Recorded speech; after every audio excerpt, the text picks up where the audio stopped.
విద్యార్థి లోకానికి మీ ఏజ్రెడ్డి నమస్కారం. ఫ్రెండ్స్, మనం ఇప్పుడు హ్యావ్ టు బి అనే టాపిక్ లో డబ్ల్యూహెచ్ టైప్ క్వశ్చన్స్ ఎలా అడగాలో నేర్చుకోబోతున్నాము. గత వీడియోస్ లో హ్యావ్ టు ఎలా వాడాలి, హ్యావ్ టు లో ఎస్ఆర్ నో టైప్ క్వశ్చన్స్ ఎలా ఉంటాయో నేర్చుకున్నారు.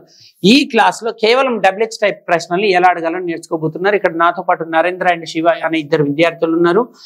వీళ్ళు ఒక 4 సబ్జెక్ట్స్ తీసుకొని యూ దే హీష్ అనే సబ్జెక్ట్స్ తీసుకొని వేర్ అండ్ వెన్ అనే డబ్ల్యూహెచ్ వర్డ్స్ పైన ప్రశ్నలు అడిగి చూపిస్తున్నారు. మనం నేర్చుకుందాం. ముందుగా శివ, మీరు వేర్ అనే డబ్ల్యూహెచ్ వర్డ్ తీసుకొని నరేంద్రని ప్రశ్నలు అడగండి. Where do you have to be? First you అనే subject. Where do you have to be, నువ్వు ఎక్కడ ఉండాల్సి ఉంది?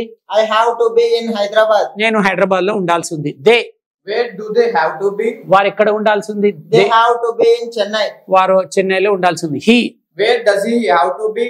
He has to be in Mumbai. She, wear does she have to be? She has to be in Chennai. Okay, చూసారా? 4 subjects అడిగాడు. You they అనేటప్పుడేమో do ఆడాడు, helping verb అంటే వేరే WH word. Where do you have to be, where do they have to B.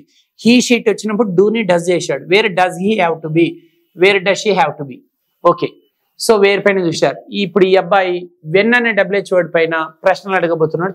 చూడండి. You, when do you have to be in Hyderabad? నువ్వు హైదరాబాద్ లో ఎప్పుడు ఉండాల్సి ఉంది?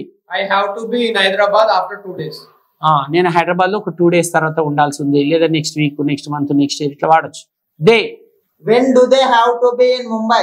They have to be in Mumbai after 10 years.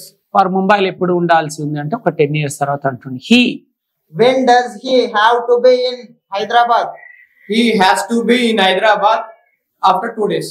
She, when does she have to be in Chennai? She has to be in Chennai after 1 day. చూశారు కదా friends, do does లో ఎక్కడెక్కడ వాడుతున్నారు. యూ దే వచ్చినప్పుడు డూ వాడుతున్నారు, హీ షీట్ వచ్చినప్పుడు డస్ అంటే when అనే డబ్ల్యూహెచ్ వర్డ్ తర్వాత. సో ఇలాగే మీరు మిగతా డబ్ల్యూహెచ్ వర్డ్స్ కూడా ప్రాక్టీస్ చేసుకోండి. ఈ వీడియో చక్కగా అర్థమైందని ఆశిస్తూ అతి త్వరలో మరో చక్కటి వీడియోతో మీ ముందు కోసం. అంతవరకు సెలవు. ఇట్లు విద్యార్థి బృందం మరియు మీ ఏజ్రెడ్డి. నమస్కారం.